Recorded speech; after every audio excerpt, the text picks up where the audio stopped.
Happy Thursday, everybody. Just finalizing red zone preparation today. And from a health standpoint, Chuma looked very good today. He really has turned a corner. I expect him to play in the game.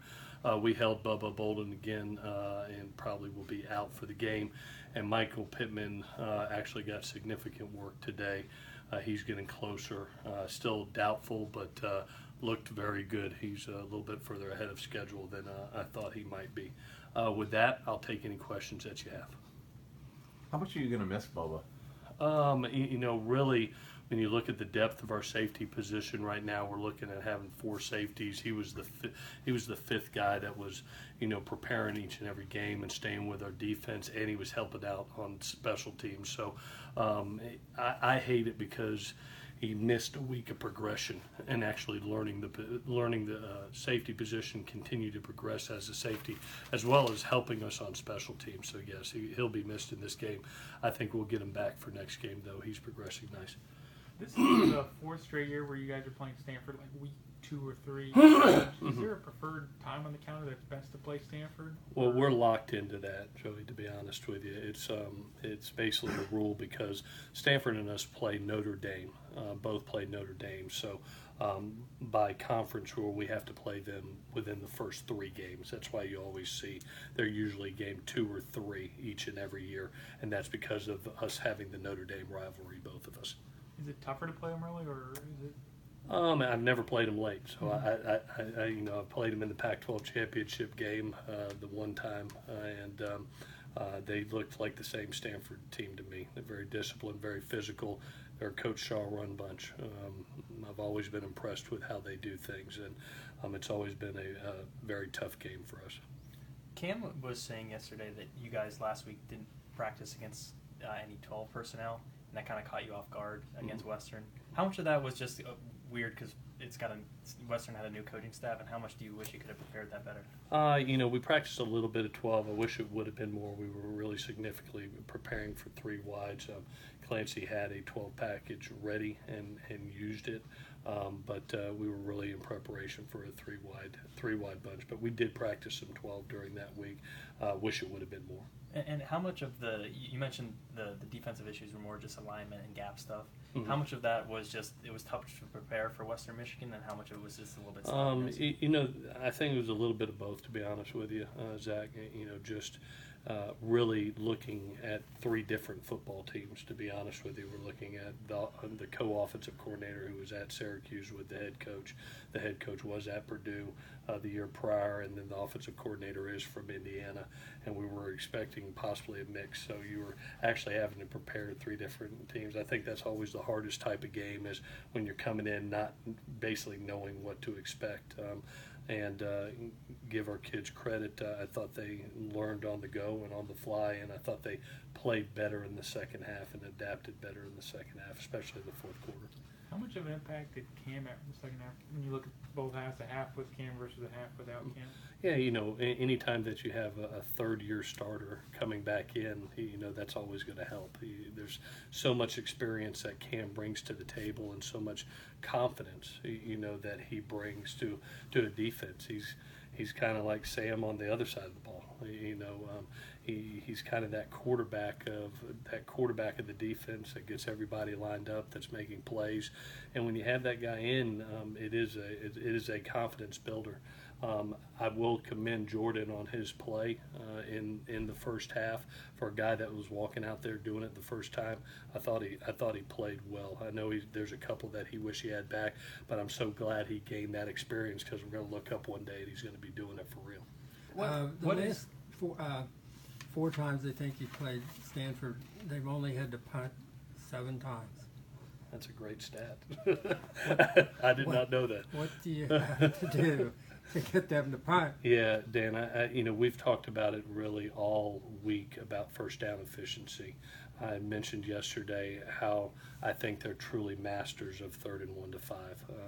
They're as good as I've been around. So we've preached to our kids how important first down is, and getting those 2nd and longs and 3rd and longs where they're a little bit more uncomfortable. I think that's going to be the key to the game. We look up last year and it was over and over 3rd and short, 3rd and medium, and that's just right in their wheelhouse. So we've put a lot of preparation into first and 2nd down as far as normal down and distances and operating and functioning well in that area. What are Cam's responsibilities on any given play pre-snap? Like how much is he directing guys and getting guys lined up? Yeah, obviously he's getting the call. He's communicating that call. He's diagnosing a formation, calling strength. Sometimes he's given 2 defenses, and based on certain formations, he can get us in the right defense. So it's like being a quarterback. It's like having to call the audible. You are the quarterback of the defense, and obviously he's a 3rd-year starter that has played a lot of ball, and just when he's in there, there's a lot of experience and a lot of confidence between the other kids, and I give him credit. He played exceptionally well in the second half. I thought he brought a tremendous spark for us, especially in the 4th. How have you seen Keller Chris kind of evolve as a quarterback since taking over as the starter? Yeah, I had the great opportunity to recruit Keller at a high school when I was a quarterback coach, and at Palo Alto High School, and comes from a great family. He's a coach's son too, so I got a lot of respect for that. He's a kid that you always knew had a big, talented arm, and he was so football instinctive and so smart. He can maintain a lot of offense, and you see that right now in what he's doing. He's a perfect fit for Coach Shaw because he literally diagnoses a defense and gets them in the right play about every time. But whether it's based off rotation, whether it's based off front, he's really managing their offense extremely well, and he doesn't make a lot of mistakes. And he even did that in high school. I thought he was a kid that just would not turn the ball over a ton, and you saw that last week. If it wasn't there, he threw it out of bounds. It wasn't there, he went and got 5 and got down. He's a true field general, and I know David's got to be really happy to get him back. How does Bryce Love look compared to all the McCaffrey differences, similarities? Yeah, they really got a 2-headed monster, to be honest with you, between Love and Scarlett.